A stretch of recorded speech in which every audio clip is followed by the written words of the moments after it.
Guys, अगर आपको ऐसा लग रहा है आप किसी चैलेंजिंग सिचुएशन से गो थ्रू हो रहे हैं, सिचुएशन आपके कंट्रोल में नहीं है, चाहे आप कितनी ही ज़्यादा मेहनत कर रहे हैं बट आप सिचुएशन को फिर भी कंट्रोल नहीं कर पा रहे, तो इस वीडियो में ना आपके साथ कुछ ऐसी इन्फॉर्मेशन शेयर करूँगी जो आपके इस चैलेंजिंग टाइम में ना आपकी बहुत ज़्यादा हेल्प करेगी। Hi guys, welcome to my channel healing process. मेरा नाम है सुमन।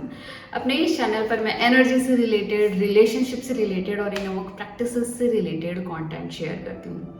गाइस, आज का टॉपिक है how to handle challenging situation. Guys, क्या होता है, चैलेंजेस जो होते हैं ना, डिफिकल्टीज होती है, हमारी लाइफ का ना एक बहुत इंपॉर्टेंट हिस्सा है।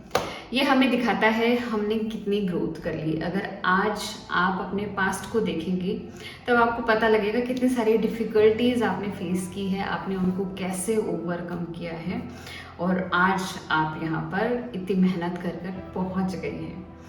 तो गाइज, होता क्या है, जब भी हम चैलेंजेस या डिफ़िकल्टी फेस करते हैं, एक्चुअली क्यों फेस करते हैं? ये इसलिए होता है गाइज क्योंकि एक हमारा होता है पास्ट सेल्फ और एक हमारा होता है न्यू सेल्फ, या हमारी पास्ट रियलिटी या न्यू रियलिटी। और इस बीच की सिचुएशन होती है ना, ये हमारी चैलेंजिंग सिचुएशन होती है और हमें हमारे पास्ट सेल्फ से न्यू सेल्फ तक है ना ट्रांजिट करना होता है।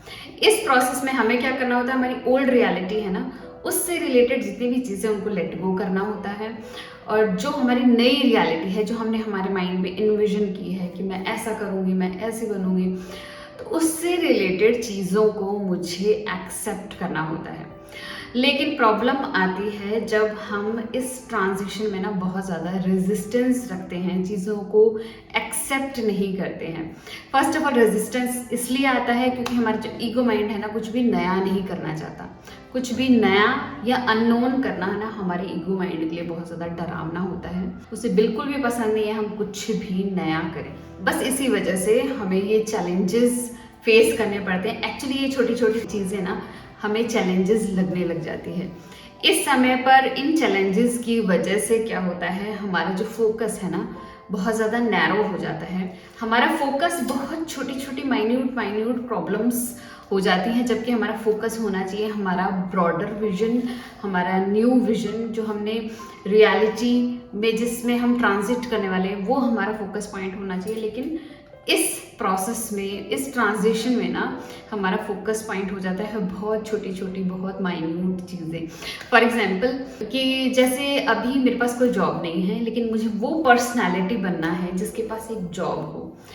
तो इस बीच है ना मुझे बहुत सारी लर्निंग लेनी है, बहुत न्यू स्किल्स सीखनी है, बहुत सारे एग्ज़ाम्स मुझे देने हैं, बहुत ज़्यादा कंपटीशन फाइट करना है, बहुत सारे इंटरव्यूज़ मुझे देने हैं। लेकिन इस बीच में ना मेरा फोकस हो जाता है कभी कभी सोशल मीडिया, कभी कभी मुझे गैदरिंग्स में जाना है, पार्टीज़ में जाता है, वहाँ कहीं कॉन्फ्लिक्ट हो जाता है, घर के किसी मेंबर से कॉन्फ्लिक्ट हो जाता है, फ्रेंडशिप में, रिलेशनशिप में कोई ना कोई छोटी मोटी बातें हो जाती हैं। तो मैं अपना वो विजन छोड़कर इन छोटी बातों पर फोकस करने लग जाती हूँ, जिसकी वजह से ना बहुत ज़्यादा रेजिस्टेंस क्रिएट हो जाता है, क्योंकि मेरी पूरी एनर्जी इन छोटी छोटी चीज़ों को डील करने में लग गई। अब मेरे पास इतनी एनर्जी नहीं है कि मैं न्यू रियलिटी में स्टेप करूं और न्यू रियलिटी से रिलेटेड कुछ भी करूं। तो फर्स्ट ऑफ ऑल हमें ये समझना है ये ट्रांजिशन बिल्कुल भी आसान नहीं होने वाला है, बहुत सारे चैलेंजेस आते हैं इसमें। जैसे कि ना एक छोटा बच्चा जो कि अभी तक चलना नहीं सीखा है, अगर वो बच्चा बनना चाहता है जो कि चल सकता है, तो उसे कई बार उठना पड़ेगा, गिरना पड़ेगा, कई चोटें खानी पड़ेगी। अनदर एग्जांपल, जैसे मेरे साथ एक स्टेज थी, मैं एक स्टेज में थी जहाँ पर बहुत ज़्यादा विक्टिम प्ले कर रही थी, बहुत ज़्यादा अनहील्ड पर्सनैलिटी थी due to my past trauma. मेरे पास सिचुएशंस जो थी ना, उनकी वजह से मेरी बॉडी में बहुत सारा ट्रॉमा था, बहुत सारे इमोशंस थे जो सप्रेस थे, जिसकी वजह से मेरी ये बॉडी ना बहुत ज़्यादा डिसईज्ड थी, मैं बहुत ज़्यादा अनहेल्दी थी। तो मैं बहुत ज़्यादा परेशान थी, लेकिन मैंने एक दिन डिसाइड किया कि मुझे इस तरीके से नहीं रहना, मुझे खुद को हील करना है। तो जैसे ही मैंने डिसाइड किया तो मुझे बहुत सारी इन्फॉर्मेशन लेनी थी, मुझे बहुत कुछ सीखना था, क्योंकि मेरे साथ जो क्या हो रहा है मुझे उसके बारे में पता नहीं था, मुझे वो जानना था।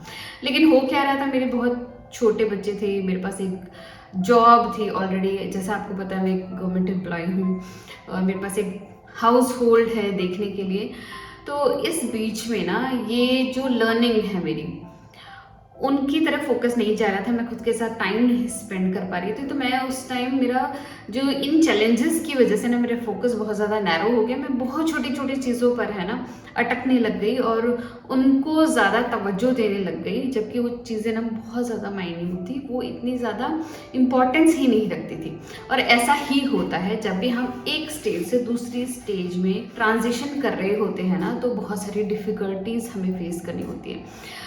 तो उस सिचुएशन में ना मैं बहुत सारे अपने पुराने ट्रॉमा को और पुरानी मेमोरी को सरफेस लेवल पर ले आई, क्योंकि मैं हीलिंग कर रही थी, मैं अपना इनर वर्क कर रही थी, जिसकी वजह से ना ये सारी चीज़ें सरफेस लेवल पर आई ना, तो बहुत ज़्यादा डिफ़िकल्टी मुझे होने लगी, एक टाइप का डिप्रेशन आने लग गया। लेकिन मैंने इस चीज़ को छोड़ा नहीं, मैं कंसिस्टेंटली करती गई। ऑल दो चीज़ें इतनी आसान नहीं थी, बहुत टाइम मुझे लग गया, क्योंकि फुली इन्फॉर्म्ड नहीं थी मैं। इस तरीके से मेरी ये हीलिंग जर्नी है ना इतनी आसान नहीं रही, बट स्टिल मैंने फेथ रखा। इसके अलावा एक ट्रांजिशन है जो मैं कभी भूल नहीं सकती, मैंने इसको बहुत क्लोजली विटनेस किया है। आई डो नॉट नो आपको कैसा लगेगा। एक्चुअली जिस ऑर्गेनाइजेशन में मैं काम करती हूँ ना, इस ऑर्गेनाइजेशन में मुझे 11 साल हो गए हैं, और एक कलीग थे मेरे जो जब से मैं इस ऑर्गेनाइजेशन में आई हूँ ना, वो भी इस ऑर्गेनाइजेशन में पहले से ही थे। तो उनके साथ बहुत लंबा टाइम स्पेंड किया, बहुत नेक दिल इंसान थे वो। तो कुछ समय पहले पता लगा कि उनको स्टेज 4 कैंसर है, और मैं क्योंकि उनसे बहुत ज़्यादा अटैच थी, तो मैंने उनके लास्ट स्टेज में भी उनके घर जाना नहीं छोड़ा। अगर वो घर पे होते तो मैं घर जाती, अगर वो हॉस्पिटल में होते तो मैं उनसे हर रोज़ मिल के आती। तो लास्ट के कुछ दिनों में ना उन्होंने जब मुझसे बात की, तो उन्होंने कहा कि ना मुझे कुछ बीइंग्स लेने के लिए आए हैं, वो कह रहे हैं आपका टाइम हो गया और आपको चलना पड़ेगा।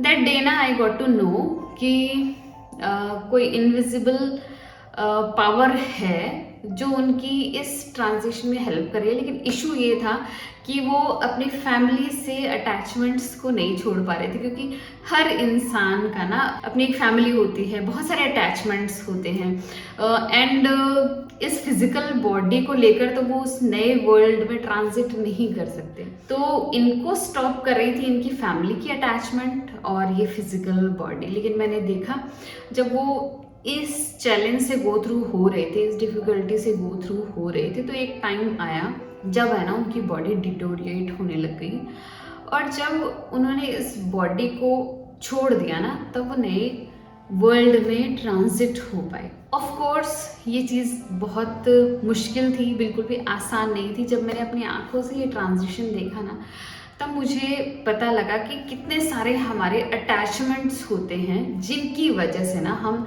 हमारी न्यू रियलिटी में कदम नहीं रख पाते।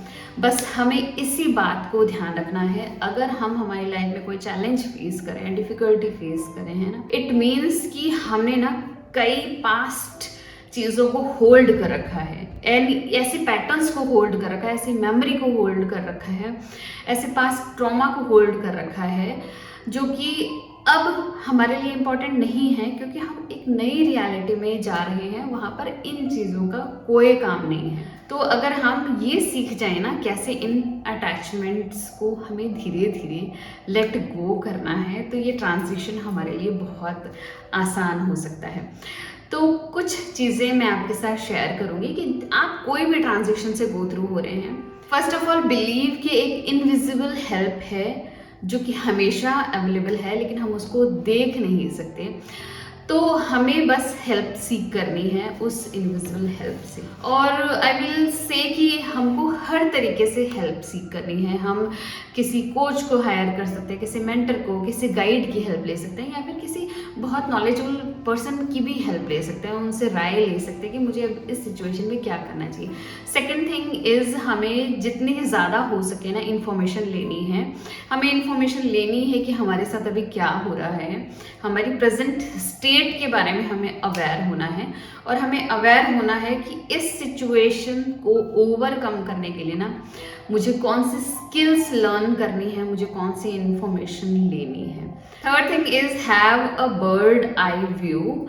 हमें एक ब्रॉडर पर्सपेक्टिव रखना है हमें हमारा फोकस हमारी न्यू रियलिटी की तरफ रखना है, ना कि छुटपुट चीज़ें जो अभी हमारे साथ करंटली हो रही है उन पे बहुत ज़्यादा अवेयरनेस देनी है। क्योंकि हम बहुत ज़्यादा फोकस करेंगे इन माइन्यूट चीज़ों में तो हम हमारी एनर्जी, हमारी पोटेंट प्राणा को ना लूज़ करते जाएंगे, जिसकी वजह से ना ये ट्रांजिशन हमारे लिए बहुत ज़्यादा डिफ़िकल्ट हो जाएगा। एंड लास्ट थिंग इज़ कि कंप्लीट सरेंडर रखिए। रेजिस्टेंस को ना लेट गो कर दीजिए, बहुत कम रेजिस्टेंस होना चाहिए। आप सरेंडर मोड में रहिए एंड ट्रस्ट द प्रोसेस। अपना विश्वास कभी भी मत छोड़िए, because you have help at your every single step. तो गाइज, आपको आज का वीडियो कैसा लगा? अगर अच्छा लगा तो प्लीज़ लाइक कीजिएगा, मेरे चैनल को सब्सक्राइब कीजिएगा। मिलते हैं ऐसे इंटरेस्टिंग वीडियो में, तब तक के लिए बाय।